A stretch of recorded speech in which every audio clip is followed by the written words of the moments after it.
Smoked peri peri pork tenderloin. Y'all ready? Let's go!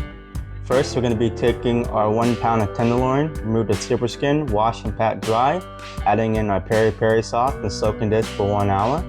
Moving on to our smoker, 225 pecan till it reaches 145. Now onto our herb couscous. We're going to be taking 1 box of lemon herb couscous, a little bit of water, cook to directions, add spinach is optional, and set aside. Plate time, we're going to be drizzling this with our wonderful mango chutney, serving this with 1 stone Cabernet from Paso Robles, complex aromas of black plum, caramel, graphite, generous flavors of black cherry, cassis, cranberry fig with a round finish. As always, please do like, subscribe, follow, and have a good day now, you hear? Bye-bye!